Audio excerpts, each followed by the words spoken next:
दोस्तों आज का पहला लॉन्च होंडा सिटी और दूसरा लॉन्च उससे भी ज़्यादा बड़ा होंडा की all new ZR-V। Honda final आ गया अपनी पहली प्रीमियम हाइब्रिड क्रॉसओवर।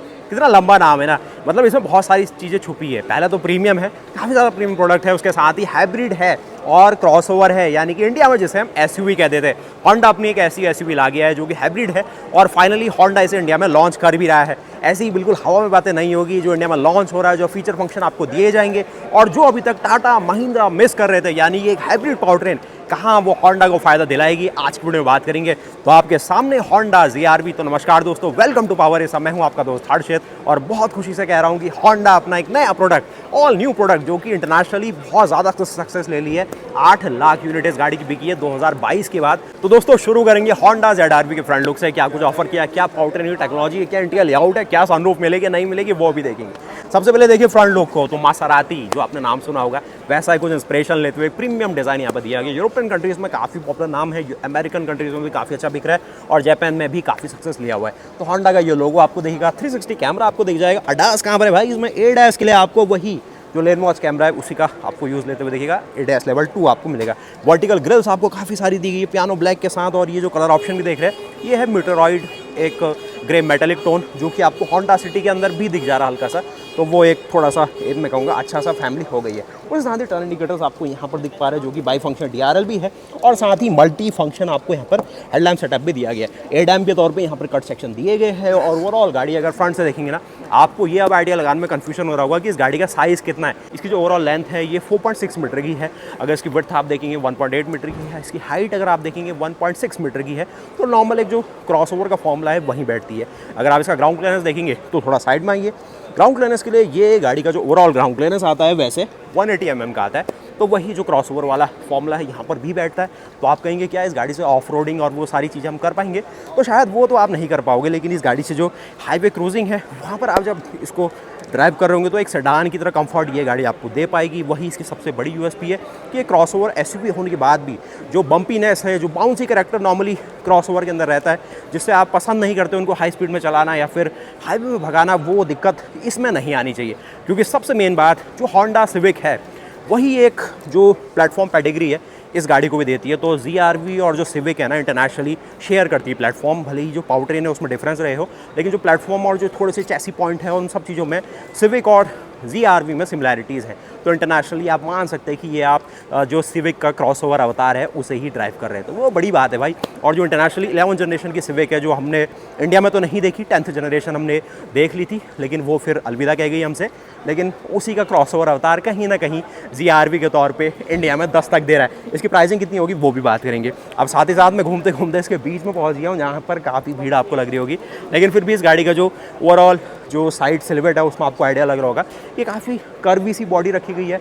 ये भी आप सारी चीज़ें देखेंगे काफ़ी ऐसी लगेगी आपको कि सडन स्टेप्स नहीं है, जो कि अच्छे होते हैं एरोडायनेमिक एफिशिएंसी के लिए। पास आके देखिए तो यहाँ पर जो उसकी रूफ है ना, जो सनरूफ का वादा आजकल नॉर्मली 10, 12, 15 लाख की गाड़ियाँ करती है, तो वो चीज़ ये नहीं करती है। Sunroof, moon roof, panoramic sunroof कुछ नहीं है भाई। लेकिन पास आके देखो ये जो सीम है ना, यहाँ पर बिल्कुल ही सीमलेस इसको बनाया गया है, जिससे आप फोक्सवैगन स्कोडा के लेवल की आप टेक्नोलॉजीज़ को मान सकते हैं। होंडा यहाँ पर कुछ यूज़ कर रहा है, जैसे स्कोडा फोक्सवैगन यहाँ पर लेज़र वेल्डिंग वो सारी चीज़ें यूज़ करती है, जिससे यहाँ पर रस्टिंग नहीं होती है, चैसी की स्ट्रेंथ बढ़ती है। और जो इस बॉडी स्ट्रक्चर ये होंडा अपना यूज़ करता है, तो वही सारी जो टेक्निकल चीज़ें हैं वो इस्तेमाल की जा रही है। पास आगे अगर आप देखेंगे तो यहाँ पर भाई योकोहामा का 225/55 रेडियल 18 इंचेस का रबर मिलता है, 18 इंचेस का अलॉय है और काफ़ी बढ़िया ना डुअल फिनिश में दिया गया, जिसमें मशीन कट भी है और जो पियानो ब्लैक है वो भी काफ़ी बड़ी डिस्क ब्रेक फ्रंट में है। अगर आप यहाँ पर भी देखेंगे तो काफ़ी अच्छी सी आपको पीछे से इंसुलेशन का इस्तेमाल किया गया। एक चीज़ और देखेंगे ना, ये योकोहामा की एडवेंट DB सीरीज़ है, जो कि अकोस्टिक रबर होता है। हाई स्पीड में जब गाड़ी चल रही होगी तो वो जो कैबिन नॉइज़ होता है ना, वो कम से कम आएगा। तो वो चीज़ें इन्हीं सब चीज़ों से पॉसिबल होती है, जो ये पैटर्न इसमें दिया जाता है, जो कि नॉइज़ को कट कर देता है। मर्सिडीज़ की अगर आप थोड़ी सी लाइनअप को फॉलो करते हैं तो हल्के से एलिमेंट वो दिख जाएंगे, या फिर ये अगर बीच का सेक्शन देखोगे तो होंडा सिविक 11 जनरेशन, उसका अगर नोस पार्ट को देखोगे तो वो आपको मिलता जुलता लग रहा होगा, क्योंकि ये गाड़ी कहीं ना कहीं सिविक से एक अपना रिजेम्बलेंस रखेगी। और साइड में ये पैटर्न देखोगे तो आपको होंडा जो सिटी है या इंटरनेशनली सिविक है उसकी भी टेल लैम्प का फॉलोअप मिल रहा होगा। ZR-V की ब्रांडिंग है। ZR-V का कोई ऐसा फुल फॉर्म नहीं है जैसे सिविक का आप CR-V, BR-V उन सबका था, WR-V का था, इसका कुछ नहीं है।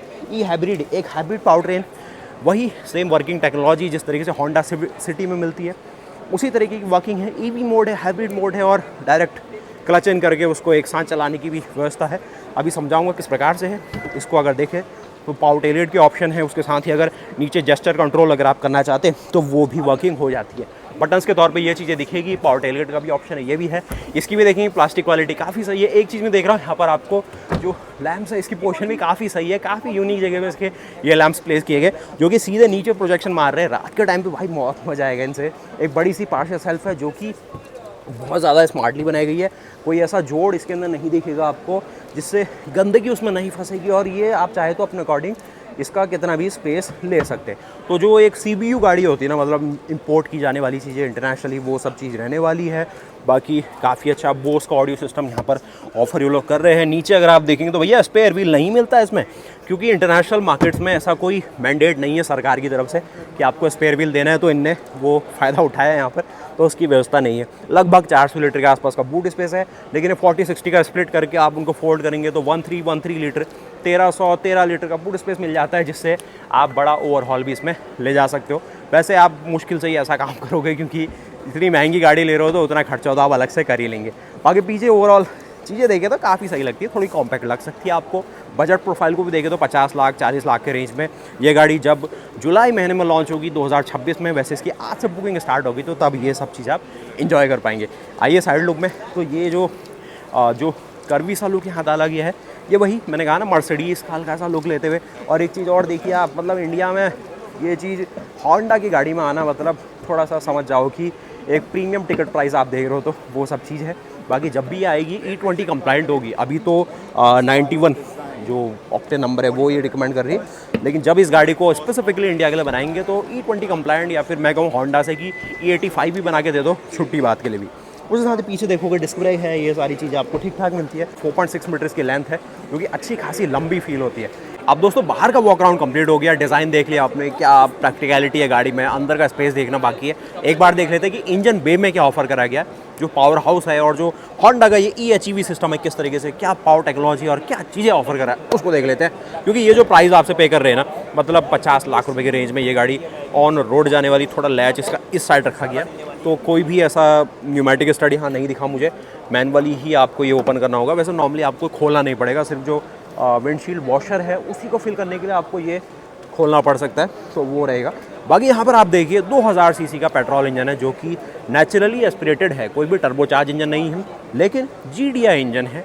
उसके साथ ही ये हाइब्रिड पावर ट्रेन के साथ कपल किया गया है, तो जो उसकी कंबाइंड पावर आउटपुट आएगी ये आएगी 184 हॉर्स पावर की, साथ में आगे देगा 315 Nm का टॉर्क। और यही same power train internationally Honda अपनी CR-V के अंदर भी देता है, जो कि एक 7 सीटर कार है। इससे बड़े साइज़ की गाड़ी है और ज़्यादा वेट मास के साथ आती है, लेकिन ये छोटे साइज़ की गाड़ी वही सेम पावर ट्रेन दे रही है। तो उससे क्या फ़ायदा रहेगा, जो पावर टू वेट रेशियो है वो सारी चीज़ों में इस गाड़ी को बेहतर एक्सेलरेशन और जो 0 to 100 की बातचीत करेगी 7 सेकंड में मिल जाएगी, तो उसी से पॉसिबल हो रहा है। उसके साथ ही 4 सिलेंडर लेआउट है।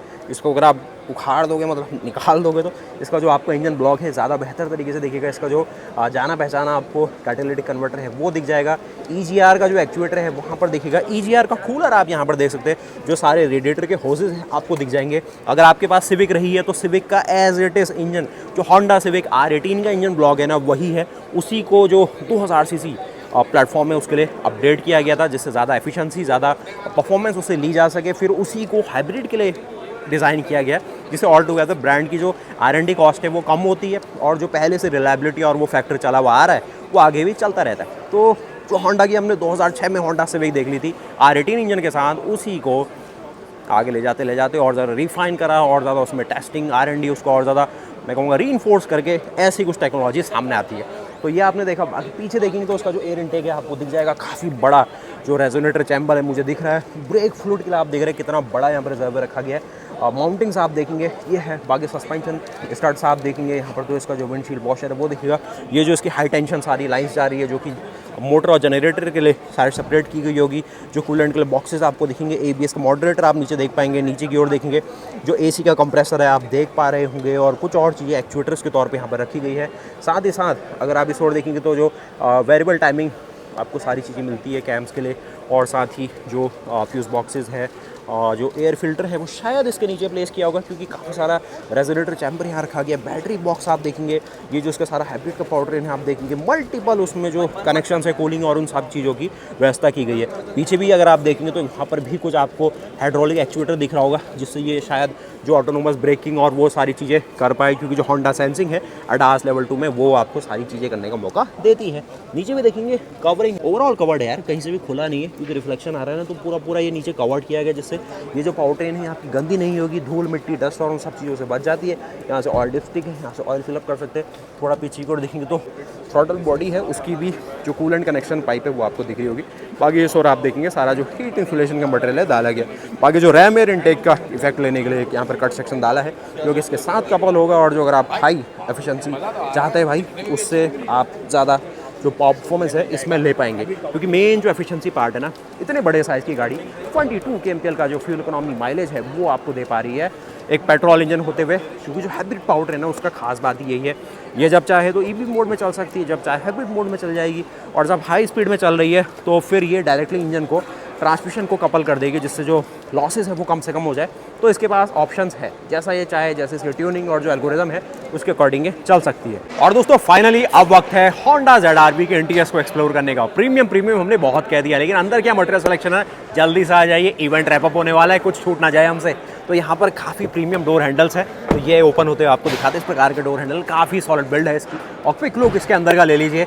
काफ़ी लो लाइट में आपको ऐसा फील होगा कि जो रेयर मटेरियल है ना वो आपको विदाउट एनी मतलब कुछ बड़ा चढ़ा के नहीं दिखेगा, जो है वो एज इट इज़ दिख जाएगा। जो क्रोम मटेरियल्स है, जो पियानो ब्लैक है, और जो ये सेंटर स्टेज है, साथ में ही अगर आप ओवरऑल अंदर लेदर सीटिंग को देखें तो उसका जो काउंटूर है आपको एज इट इज़ इसमें दिख पा रहे होंगे, तो इसकी खुशी है। आप देखिए ना, क्रॉसओवर है तो आप इसमें चढ़ के ही बैठेंगे, तो जो 180 mm का ग्राउंड क्लियरेंस है वो तो है, लेकिन इसका जो अपना सिटिंग स्टांस है एक प्रॉपर SUV वाला आपको आएगा बैठने तक। लेकिन जब आप इसके अंदर सेटल हो जाएंगे तो जो एक सेडान वाला कैरेक्टर है, या मैं कहूँ जो होंडा सिविक का DNA है इस गाड़ी के अंदर, वो आपको आएगा। साथ ही साथ इलेक्ट्रिकली एडजस्टेबल सीटिंग आपको मिल जाती है।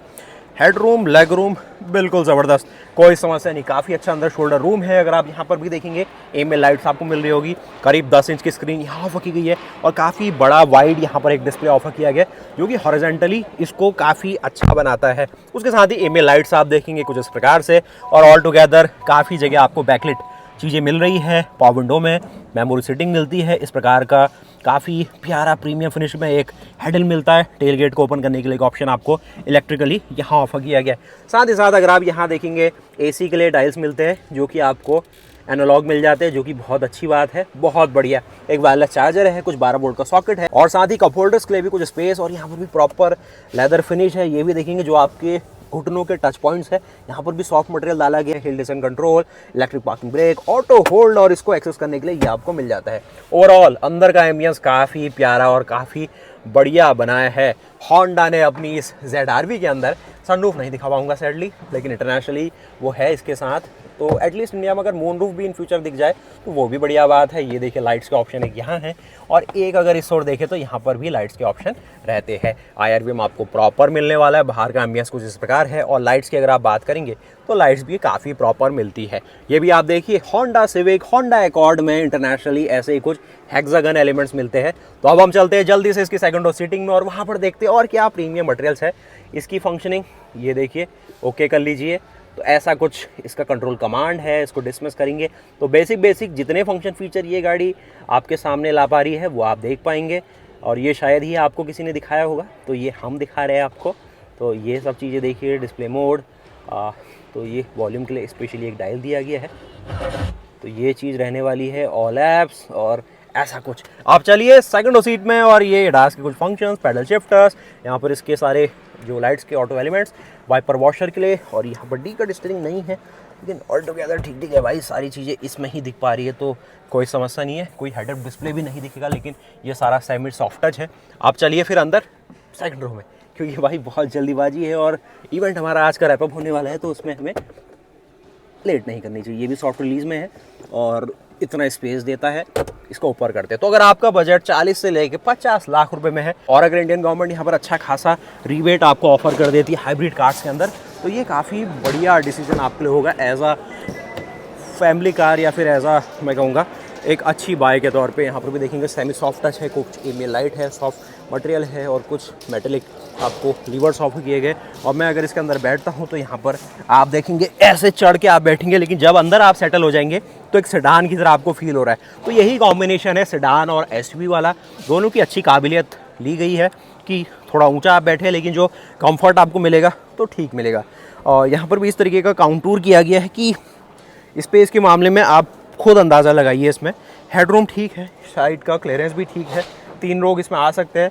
सिर्फ आजकल जो इंडिया में ट्रेंडिंग चल रहा है कि सनशेड और वो चीज़ें तो नहीं दिख रही है, लेकिन ओवरऑल मटेरियल सिलेक्शन के तौर पे एज अ यूरोपियन प्रोडक्ट, क्योंकि वहीं ज़्यादा बिकता है यूके में, या फिर अगर जापान के कोर ब्रांड को देखें तो आपको एक अच्छी चीज़ इसमें दिखेगी कि क्वालिटी भरपूर मात्रा में मिलती है। यहाँ पर देखेंगे टाइप सी के 2 फंक्शन, को स्टोरेज यहाँ नहीं है, लेकिन इस और एक बॉटल रखने का स्पेस दिख रहा है। ग्रैब हैंडल के लिए काफ़ी हैवी ये आपको फील मिलती है। बाकी आगे का अगर आप डैशबोर्ड और इसका लेआउट देखना चाहते हैं, यहाँ पर है 2 ऊपर आपको रीडिंग लैंप्स है। यहाँ पर ये काउंटर रूफ डाली गई है, जिससे अंदर का जो पूरा फील आता है बहुत बढ़िया आता है।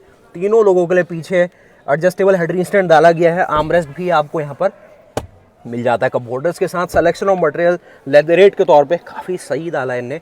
और यही है फिर होंडा ZR-V, बजट 50 से लेके 52 लाख, नीचे आते हुए 45 लाख और कम आते हुए 40 लाख तक अगर ये प्रोडक्ट आ जाता है, क्योंकि अभी प्राइसिंग इसकी नहीं पता है हमें, तो वो अगर एक बार आ जाए तो भाई फिर बिल्कुल इसको रिकमेंड कर सकते हैं। और इस गाड़ी को चला के आपको बता देंगे कि ये 2000 सीसी का पेट्रोल इंजन जो कि हाइब्रिड पावर ट्रेन के साथ है, 184 हॉर्स पावर बना के देता है, 315 Nm का टॉर्क देता है और इन सब धूम धड़ाके के बाद भी 22 kmpl का माइलेज देता है पेट्रोल के साथ, नॉर्मल पेट्रोल के साथ। कोई वैसा आपको स्पीड या फिर वैसा खर्चा नहीं करना है, नॉर्मल E20 पेट्रोल होना चाहिए। तो ये इसकी खासियत है। तो आपसे मिलता हूँ मैं अगली वीडियो में। होंडा की ये आपको कैसी लगी ZR-V, जो कि स्पेशली इंडिया में आ रही है। जुलाई 2026 में ये गाड़ी लॉन्च हो जाएगी, प्राइसिंग इसकी आ जाने वाली है। और फाइनली देखते हैं फिर होंडा क्या कुछ और इसके अलावा लाता है इंडिया में, क्योंकि इनकी जो ग्लोबल लाइनअप है वो काफ़ी बड़ी है। अगर आप वैसे देखें तो होंडा की WR-V है, होंडा अपनी HR-V को ला सकता है, इससे प्रीमियम जाके होंडा अपनी CR-V को ला सकता है। तो मल्टीपल प्रोडक्ट आ सकते हैं और सिमरन पावर ट्रेन के साथ वो पूरा जो एक नया मैं कहूँगा ग्लोबल लाइनअप इंडिया में उतारे, तो उनका जो एक ग्रोथ फैक्टर है काफ़ी बढ़िया होगा भाई। ये होंडा की सिटी जो आज लॉन्च हुई है, थोड़ा अंधेरा सा हो गया, लेकिन फिर भी आपको आइडिया लग रहा होगा क्या ब्लैक ब्यूटी यहाँ पर लॉन्च की गई है, कितना ज़्यादा बढ़िया कलर इसका निखर के आ रहा है आपके सामने। तो मिलते हैं आपसे नई वीडियो के साथ, तब तक के लिए जय हिंद जय भारत। ये होंडा ZR-V कैसी लगी आपको? इससे पहले तो काफ़ी उजाले में बात हुई थी, लेकिन ये जब एंडिंग नोट हो रहा है तो ये काफ़ी अंधेरे में हो रहा है। पीछे का भी आप देख लीजिए किस हिसाब से यहाँ पर आपके सामने होंडा की ZR-V है। तो मिलते हैं आपसे ऐसी नई वीडियो के साथ, तब तक के लिए जय हिंद जय भारत, वंदे मातरम, गुड बाय।